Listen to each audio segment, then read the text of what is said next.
Namo tassa bhagavato arahato samma sambuddhassa. Namo tassa bhagavato arahato samma sambuddhassa. Namo tassa bhagavato arahato samma sambuddhassa. Good evening, everyone.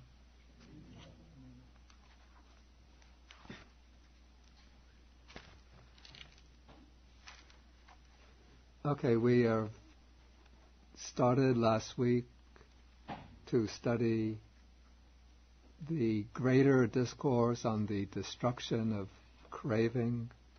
This is the Maha Tanhasankhaya Sutta, Sutta number 38 in the Majjhima Nikaya.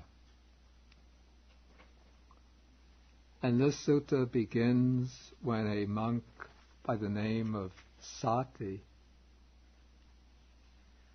propounds the view, what's called the pernicious view, that it is this same consciousness that runs and wanders through the round of rebirths, not another.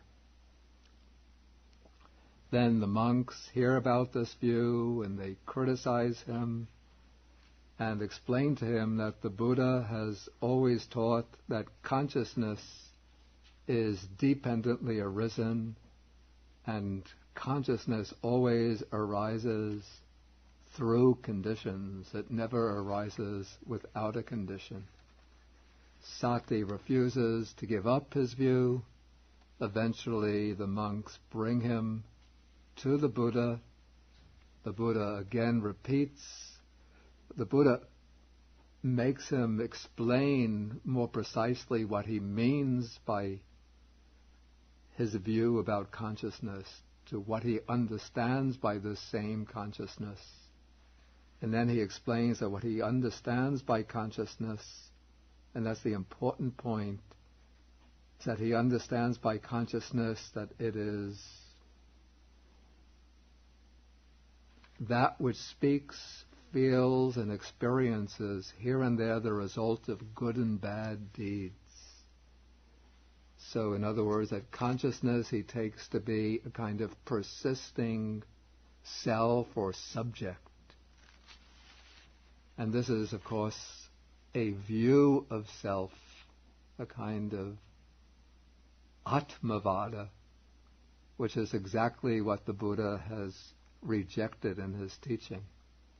And so the Buddha again criticizes him, points out that he's storing up much demerit by grasping this wrong view. And then the Buddha explains how he teaches that there are these 6 types of consciousness, that is, eye, ear, nose, tongue, body, and mind consciousness, each type arising through its own set of conditions. Amongst these conditions, the most important are the object condition and the sense faculty condition. And it is the sense faculty condition that determines consciousness to be consciousness of a particular type.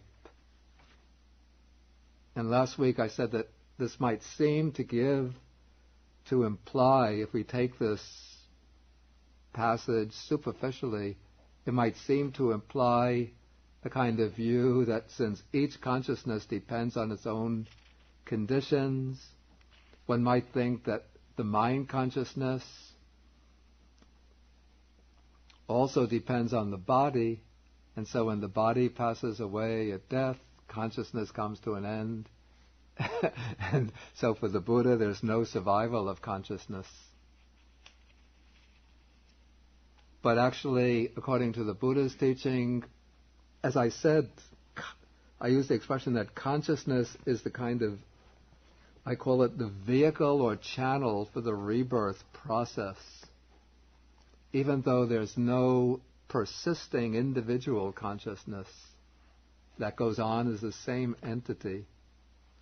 And the sutta where we find this idea of consciousness as the channel for the rebirth process stated very clearly is the great discourse on causation, the Maha Sutta in the Digha Nikaya.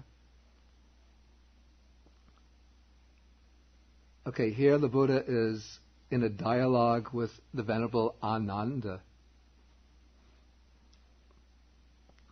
And he's explaining the different links in the chain of dependent origination. And he's explaining how consciousness is the condition for nama-rupa, mentality, materiality. And he says, how this is so should be understood in this way. If consciousness does not descend into the mother's womb, then nama-rupa doesn't take shape in the womb. And if consciousness, after descending into the womb, were to depart, then nama-rupa would not be generated, would not come into this present state of being. And if the consciousness of a young boy or girl were to be cut off, then nama-rupa, name and form, would not grow up, develop, and reach maturity. And so from this we could see that consciousness has a kind of, we could call it a fundamental role as, we call it the most basic of the five aggregates. We call it the underlying support of the whole personal existence. But this consciousness always depends upon other factors, and it doesn't have any independent existence. And so even though consciousness goes on from life to life, but it's always changing, it doesn't remain the same consciousness for 2 consecutive moments, but it's always arising and then passing away and re-arising as a new moment of consciousness, then passing away, re-arising, passing away, arising. And whenever it arises supported by conditions. And of the 6 types of consciousness, obviously the 5 types of sense consciousness, physical sense consciousness, they cannot serve as the support for the rebirth consciousness, because the 5 sense faculties come to an end at death. But it is a type of manoviññāna that serves as the base or support for the rebirth process.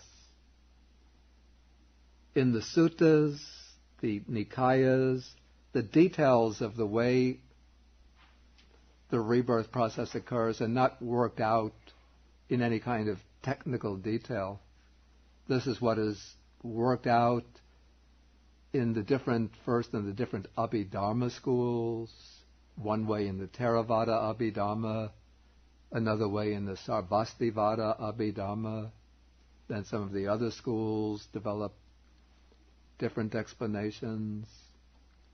Then the Yogacara school, later one of the schools of Mahayana philosophy, then brought in the idea of the store consciousness, alaya vijñāna, which is also called the receptacle consciousness, to explain the continuity of consciousness from life to life.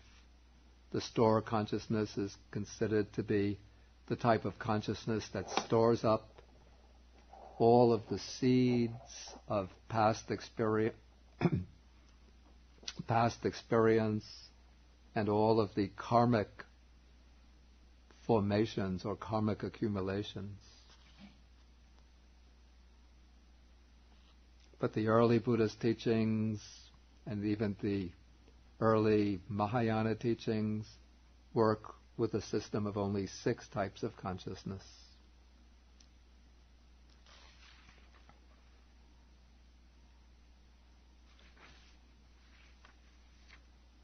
Okay, I said last week that in the sutta, the Buddha will demonstrate the conditionality of consciousness from about 3 different angles.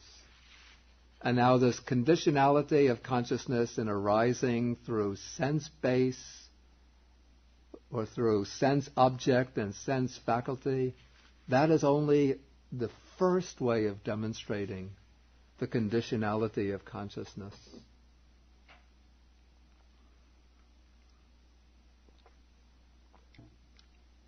But other methods will come in as the sutta develops. Okay, now after this treatment of consciousness in paragraph 8, in paragraph 9, the Buddha seems to introduce a new topic. He raises a question. He says, "Bhikkhus, do you see this has come to be?" In Pali also it's a little bit obscure. Bhutamidang ti bhikkhave pasata ti. And I have to say, I don't know how the monks could have understood what he was talking about without some kind of hint or indication. But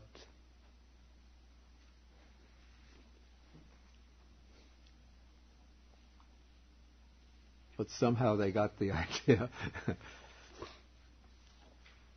But now, according to the commentary, what is meant here by this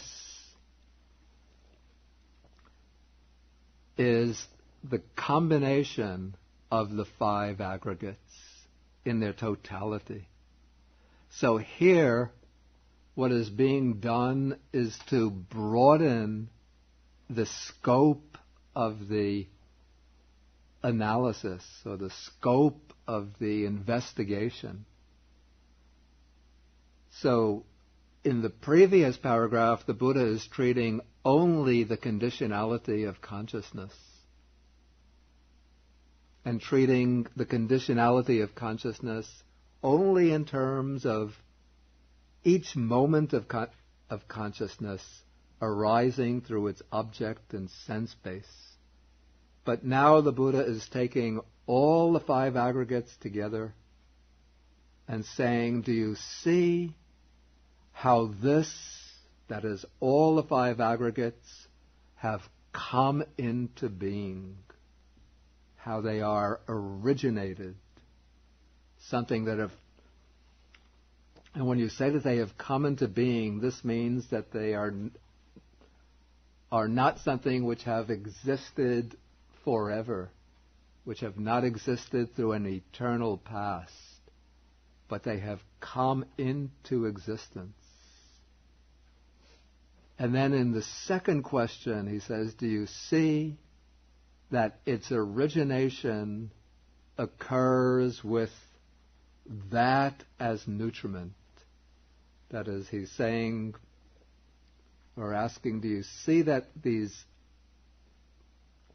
compound of the 5 aggregates originates through specific conditions, that it has different types of nutriment?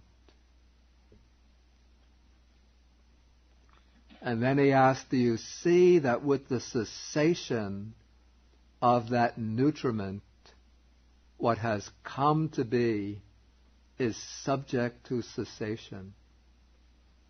And they say, yes, sir. These questions, they seem very, very simple, but the implications are very, very profound. This is really almost like a restatement of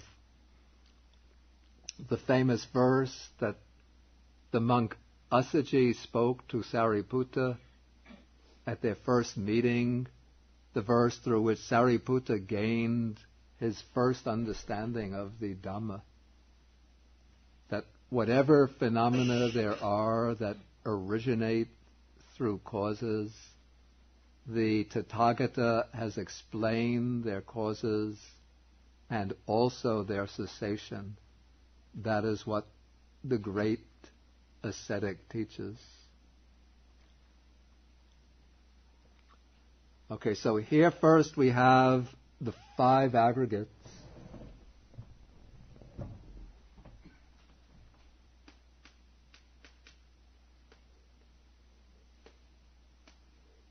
And then they have their nutriment.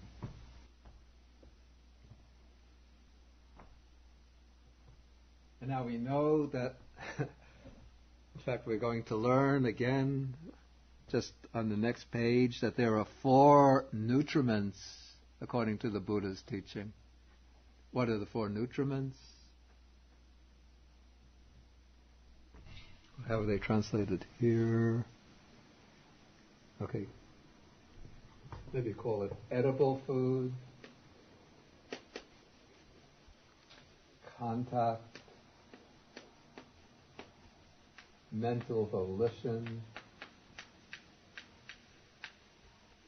and consciousness. Okay, so if we try to connect these 4 types of nutriment with the 5 aggregates, for the aggregate of form, what is the main condition, the main type of nutriment? Right. Edible food would be the main condition. And feeling, perception,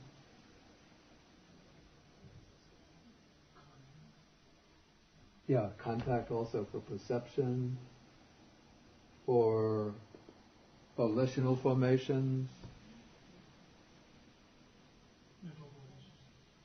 Mental volition actually is the volitional formation. Yeah. It is contact too.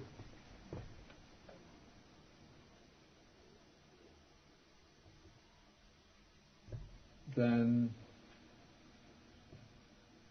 okay, 3, for consciousness,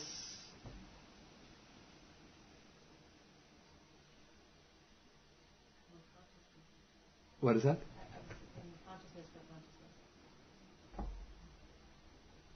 From one angle one could say that. Actually,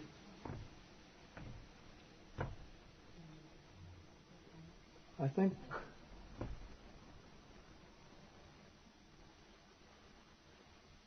you see what's said is that nama rupa is the main condition for consciousness, and in nama rupa one has contact, mental volition.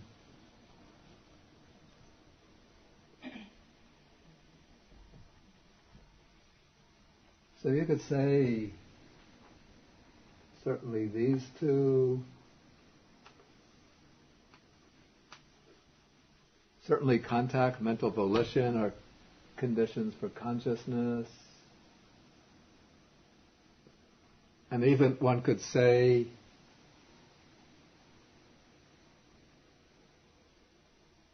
that the consciousness not at the same time, but from one moment, at one moment, the consciousness is a nutriment for the consciousness at another moment. So consciousness is always feeding consciousness. So you could say even that consciousness is a nutriment for consciousness.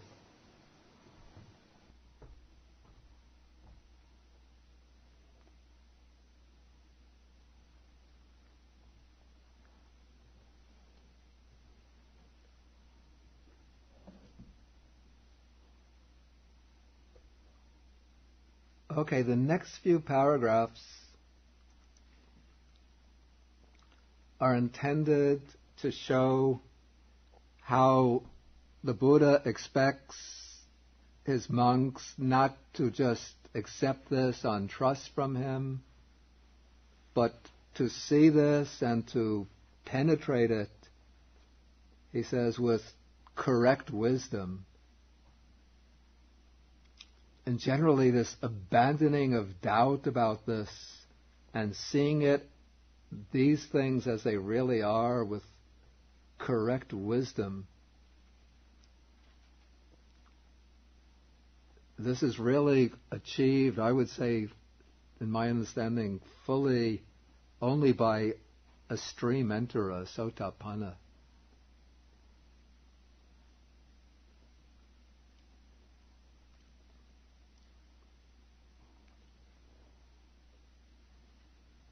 Okay, and then in paragraph 14,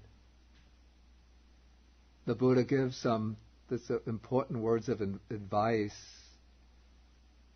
He says, purified and bright as this view is, if you adhere to it, cherish it, treasure it, and treat it as a possession, that is, grasp it, then would you be understanding that the Dhamma has been taught as similar to a raft, that is, being for the purpose of crossing over and not for the purpose of grasping. And then the monks say, no, Venerable Sir. And then the Buddha says, if you do not adhere to it, cherish it, treasure it, treat it as a possession, would you then understand that the Dhamma has been taught as similar to a raft, being for the purpose of crossing over, not for the purpose of grasping? And the monks say, yes, Venerable Sir. Okay, what is the Buddha referring to here?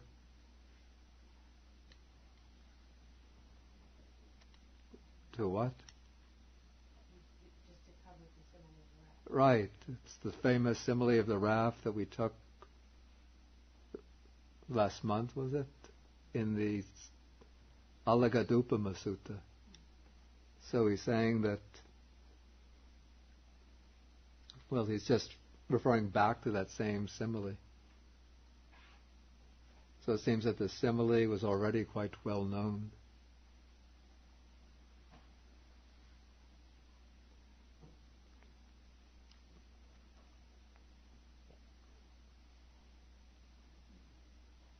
And so the point here, but now the statement is being made not with regard to the Dhamma as a whole, but specifically it's being made with regard to, we call this samaditthi, to a right view.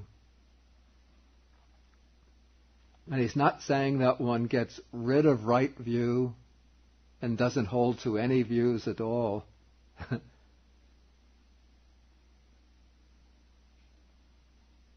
But rather, what he's saying is that one adopts a right view, this purified and bright view, but one uses it sort of pragmatically or instrumentally as a means for crossing over, that is, for crossing from this near shore, which is supposed to be dangerous and fearful, crossing over the river of ignorance and craving, the floods of the defilements, to cross over to the far shore of Nibbana, which is safe and secure.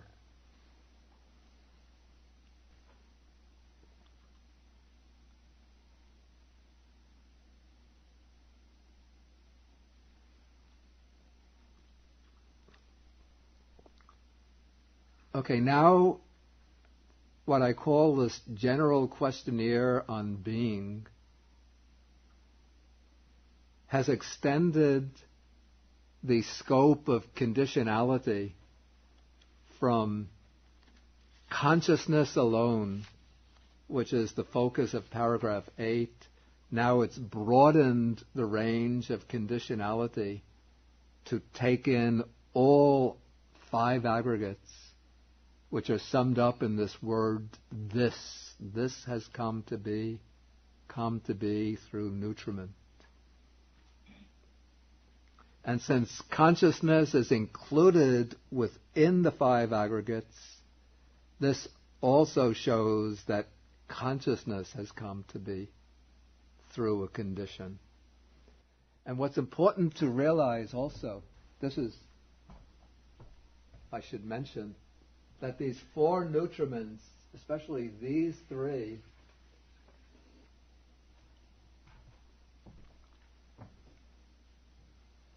are not existing outside the five aggregates. They are part of the five aggregates themselves. And even edible food, though it starts off maybe outside of our own five aggregate, our own form aggregate, but when we eat it, when it starts turning into, the nutrients get metabolized, then they become part of our own rupa khandha, part of our own form body.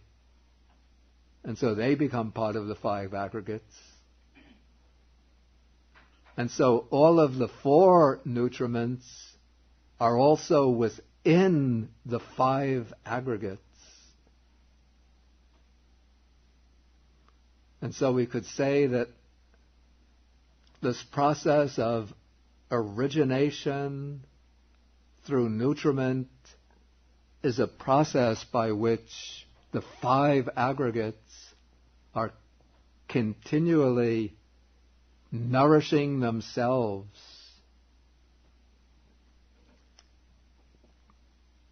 through it's a kind of internal process of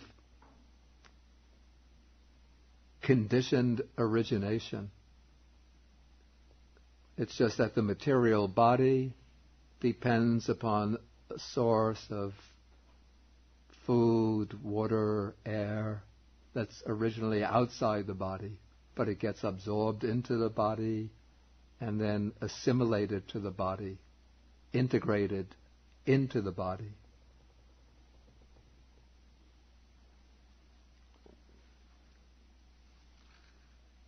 Integrated with the body. Okay, now we come to paragraph 15.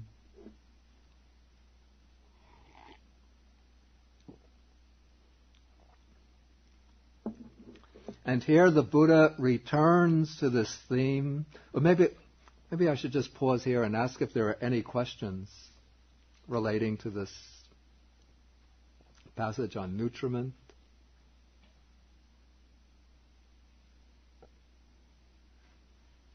George? You mentioned before the Sutta in the Digha Nikaya that had reference to rebirth as consciousness.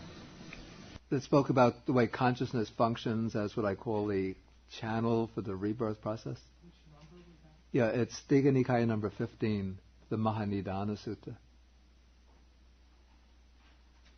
Yes, Suki? Maha Sutta speaks positively. When you say in that sutta, consciousness connects to the next rebirth, is entirely, is it a vijnana or is it citta? No, the Maha uses the word vijnana because it's speaking how vijnana is the condition for namarupa. So it's using these terms from the chain of dependent origination. And where is the function of the sankhara? I always thought once we end present life, Yeah. what connects to next life is rather sankhara than the vijnana. That's what I thought. We're going to come to dependent origination soon, so let us not deal with questions about that now.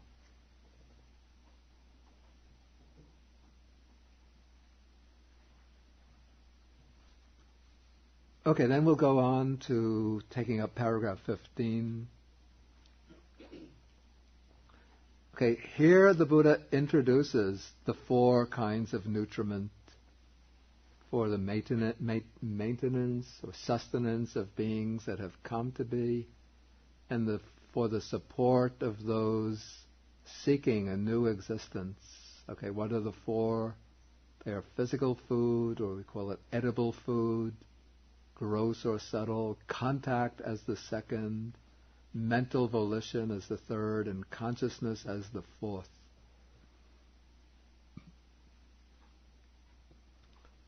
Okay, then he raises the question, these four kinds of nutriment, what is their source? What is their origin? From what are they born and produced?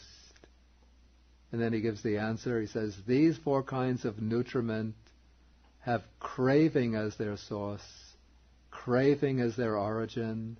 They are born and produced from craving. Okay, I had explained this in dealing with the sutta on Samaditthi, but I'll go over it again. Okay, I would understand this relationship, how craving is the source or cause for the four types of nutriment in two ways. One I call the common sense way, and the other, maybe going to a deeper angle, I don't know a term to call it, metaphysical way, but it's not metaphysical. Okay, the common sense way is that it is craving that turns these four objects or four entities into objects for nourishing the life process. That we say that for any being, any living being, even for a liberated one, an arhat, there are these four types of nutriment, but it is craving that makes them supporting or sustaining factors for this process of continued existence. That's craving that makes food into an object of, attraction, that turns it into something one is constantly seeking. Delicious food, tasty food, different, exotic food. Now one wants to go to, one hasn't gone to a Spanish restaurant, Italian restaurant, Japanese restaurant. I've never been to a Korean restaurant.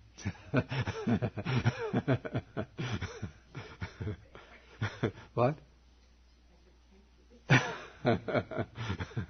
No, joking. Kimchi too hot anyway.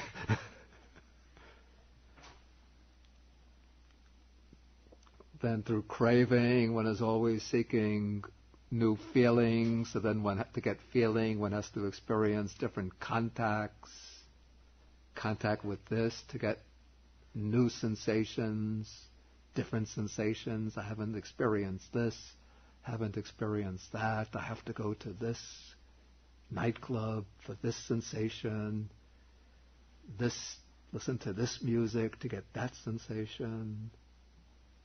Okay, then craving that turns mental volition into a nutriment. I have these plans, these projects, these designs, these aspirations, intentions. I'm going to get my will. That's whether I have to knock down mountains, swim across oceans.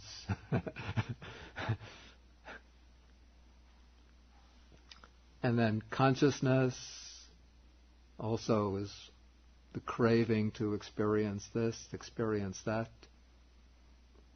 To know the experience, there has to be consciousness. So craving turns it all into craving turns consciousness into the instrument or means for experiencing all of these different objects of enjoyment. Okay, that's what I call the common sense way in which craving is a cause for these four things to become nutriments or sustaining factors for this process of becoming, process of repeated existence. Okay, and that is one level in which it can be understood. Okay, the second level, this is the way it's explained in the commentaries which are based on the Abhidhamma. And they explain that craving is the condition for these four nutriments, in the sense that it is the craving from the previous existence that brings about a new existence, that brings about this existence. And when craving brings about this new existence, it brings into being these four types of nutriment, even from the very first moment of life, the very moment when consciousness springs up, in the case of a human rebirth, from the very first moment when consciousness springs up in the mother's womb. At that moment of conception, the process of nutrition begins. There's that, even the one-celled fertilized egg, the ovum, is already, as soon as it's fertilized and consciousness connects to it, then it's being nourished by the nutrients within the cell. And when consciousness connects to it, then there is a contact which arises. That contact is a result of the prior craving which brought about the arising of this first moment of consciousness. There is a volition in that first moment of consciousness. That volition, again, it's a nutriment. And there is that first moment of consciousness itself, which is resulting from prior craving. That first moment of consciousness is a nutriment which nourishes the whole life process going on at that very first moment of conception. And then once that process of life begins, throughout the whole course of life, we have physical food within the body, nourishing the body, contact, nourishing the arising of feelings, perceptions, mental formations, mental volition, nourishing consciousness, and consciousness nourishing the other three mental aggregates and nourishing the physical body, because consciousness is a support for the physical body.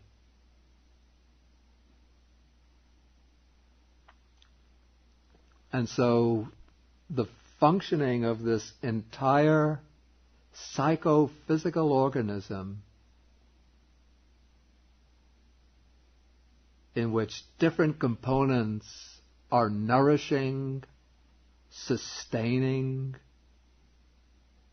replenishing other components, all comes about through that influence of craving from the prior existence that was not yet quenched. That craving has brought into being this new life, this new process of becoming.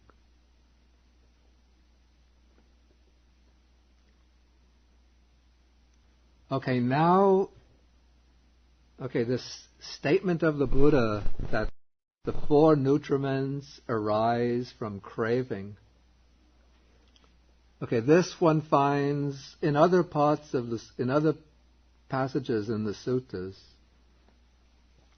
But now the Buddha, this is quite interesting, that he takes this teaching on the four nutriments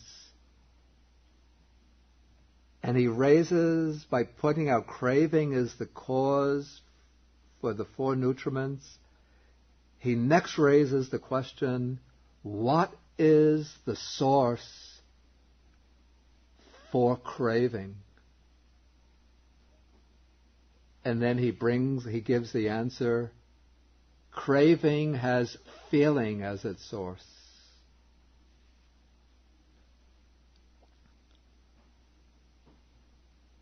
And then this feeling, what is its source? Feeling has contact as its source. And so on.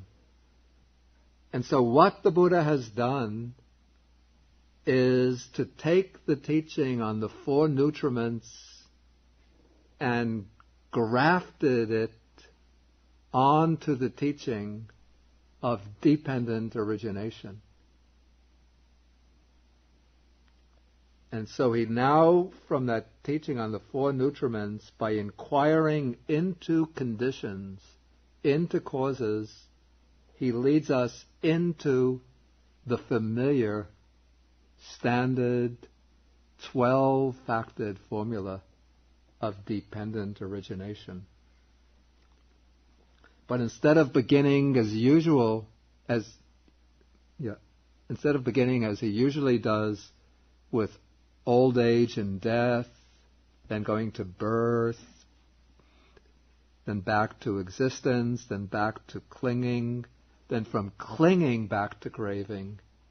He's just started with the four nutriments, then gone from the four nutriments to craving. Then from craving has feeling as its source. Feeling has contact as its source. Contact has the six-fold base, or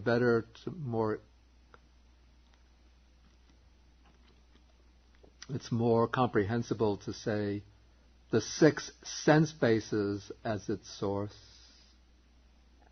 And the six sense bases have what as their source? The six sense bases have nama-rupa, mentality, materiality, name and form as their source. Name and form, and mentality, materiality have consciousness, that's vijnana, as its source. And consciousness has the volitional formations as its source. And the volitional formations have what as their source? The volitional formations have ignorance as their source, ignorance as their origin. They are born and produced from ignorance. So now the Buddha has taken that chain of conditions all the ways back to ignorance.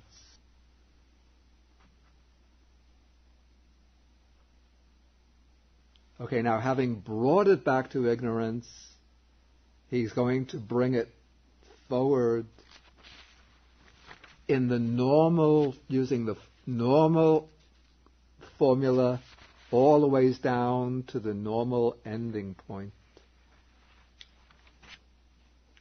Here I'll give very concise explanation of dependent origination, and I'll treat it a little more elaborately next week.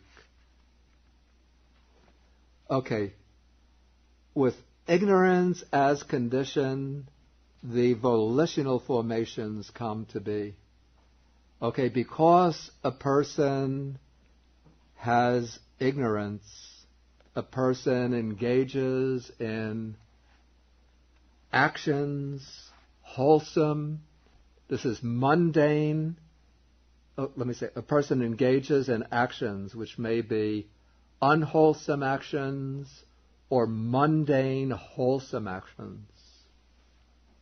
And all of those actions have a certain potency a potency to produce results that correspond to the nature of those actions.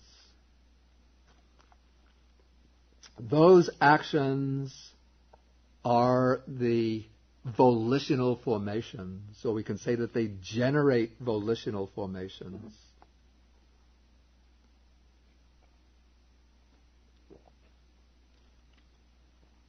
And those volitional formations that occur along with the action, that express the action, that motivate the action, are conditions for consciousness, for the consciousness that exists along with themselves.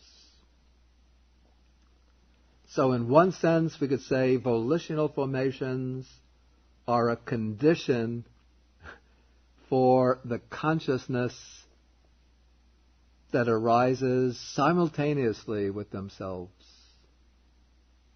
And they give their own color to that consciousness as being unwholesome or wholesome.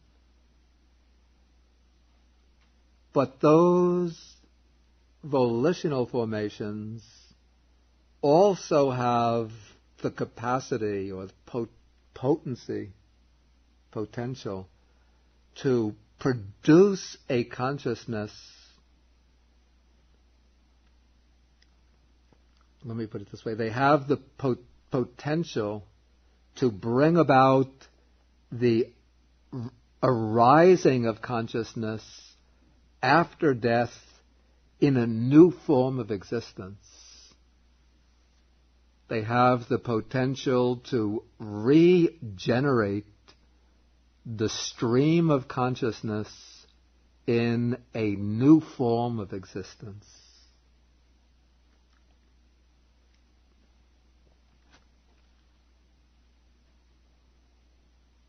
Okay, so this is what is meant by volitional formations as a condition for consciousness.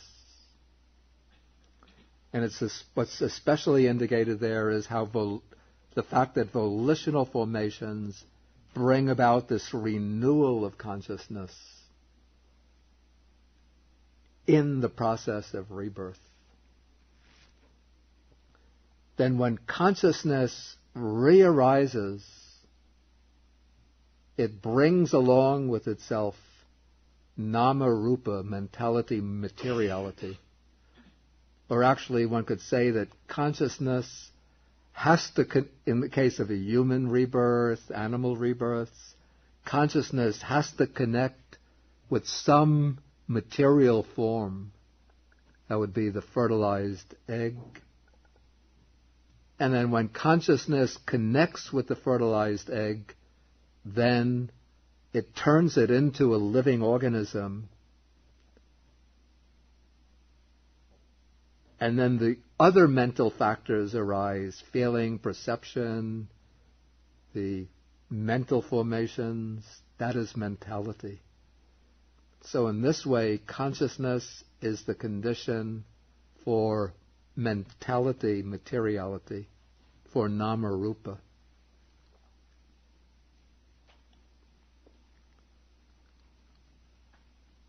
Then as nama-rupa, mentality, materiality, matures, this is in the human rebirth, matures in the womb, the 6 sense bases start to develop. Actually, at rebirth, there's already the body base and the mind base. But as the organism develops, the other sense bases, eye, ear, nose, tongue, start to mature. In the case of certain beings like devas, who have spontaneous or immediate rebirth, they say that the 6 sense bases come into being all at once. Okay, with the 6 sense bases as condition, there is contact with consciousness is able to make contact with the different sense objects.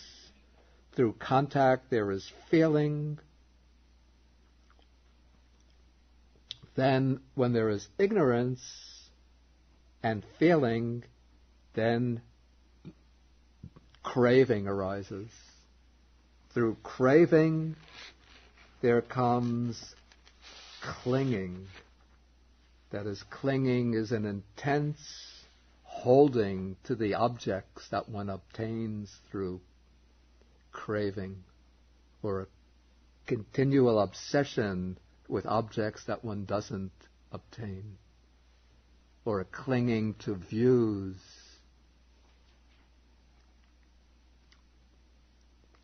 Okay, clinging is the condition for what is here called being or existence, which is rather obscure, but as stated, but what is really meant, this is according to the way the whole tradition understands it, is that through clinging as a condition, one starts to engage once again in those activities which become the karmic causes for new existence in the future. So what is meant here by being or existence is the karmically active side of existence, that is, engaging in those karmic activities that will produce a new state of existence in the future. And then with those karmic activities as condition, and with the underlying causes of ignorance and craving, there takes place birth. With birth as condition, there is aging and death. And then along with birth, along with the life process, there comes sorrow, lamentation, pain, grief, and despair. Such is the origin of this whole mass of suffering.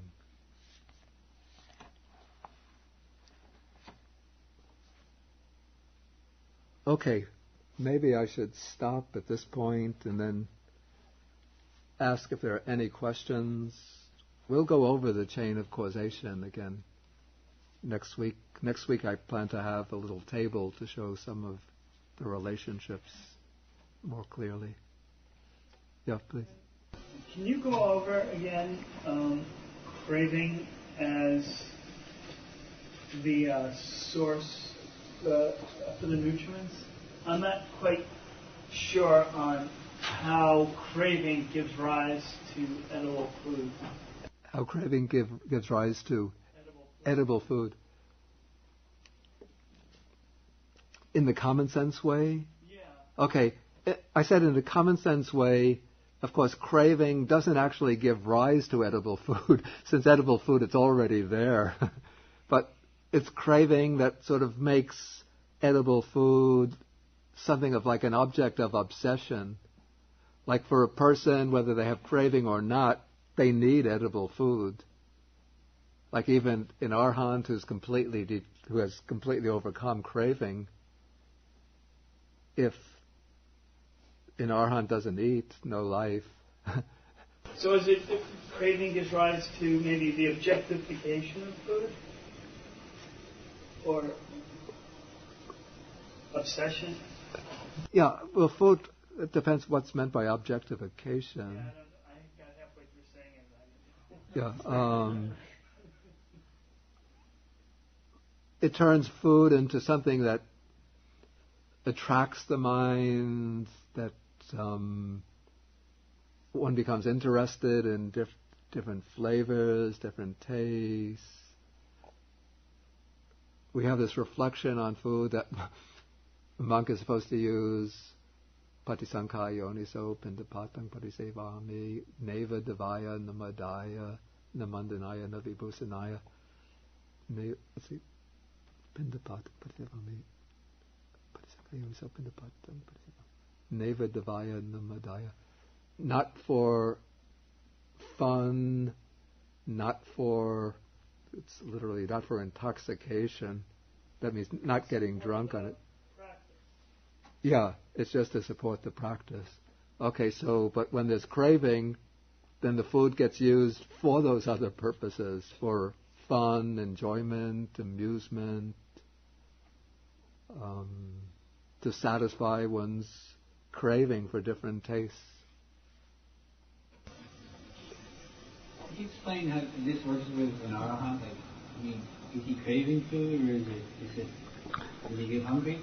He gets hungry. This biological hunger is unavoidable. But he would not have craving for food. How is it possible to have hunger without feeling it as a tanha, a craving?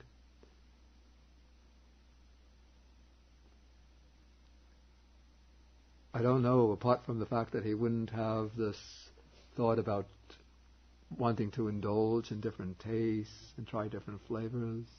But certainly the physical organism will experience hunger. Along those same lines, is craving the same as desire? Is it unwholesome desire? Yeah, this word desire is very tricky because, and it leads to quite a few misunderstandings and misrepresentations, because in Buddhism, in Buddhist terminology, there's another word for desire, which is the word in Pali, the word chanda. Now, sometimes the word chanda is used almost as a synonym for craving, and in that case, it's something unwholesome. But chanda is also used in a neutral sense, in which it's simply a ethically neutral motivating factor. Desire to move, desire to do any kind of action. That is just this neutral type of desire.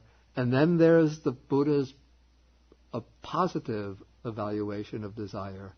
This is called the wholesome desire. And this is a desire that the Buddha very, very strongly encourages. It's the desire, to overcome the unwholesome, to develop the wholesome, the desire to achieve, to perfect all of these different factors of enlightenment. All of that is desire. Yeah. I would call craving blind, egotistical, self-centered, selfish desire. Yeah.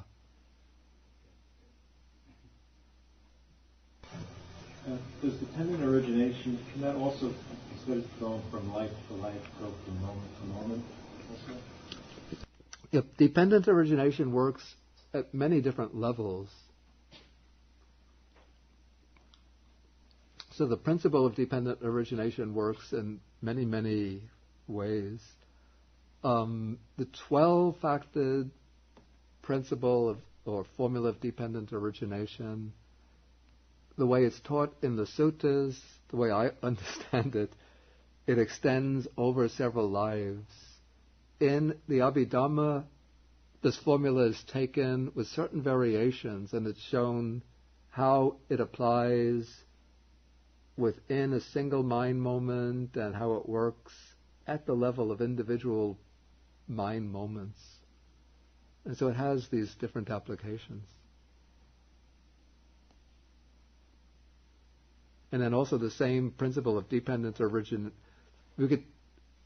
We'll actually see next week that there is what I call the principle of dependent origination and then the formula of dependent origination. And the principle of dependent origination is something that is not confined to any particular standard doctrinal formula, but it can be applied in many, many different ways. The principle is simply the principle of independence upon one thing, something else arises. When that which is the necessary condition doesn't arise, or when it ceases, the dependently originated state doesn't arise or ceases.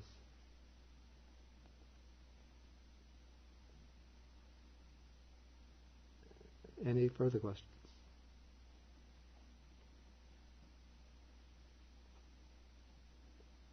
Okay, then we will end for the evening, and we'll end by sharing the merits with the Devas, the Nagas, the Bhutas, and with all beings.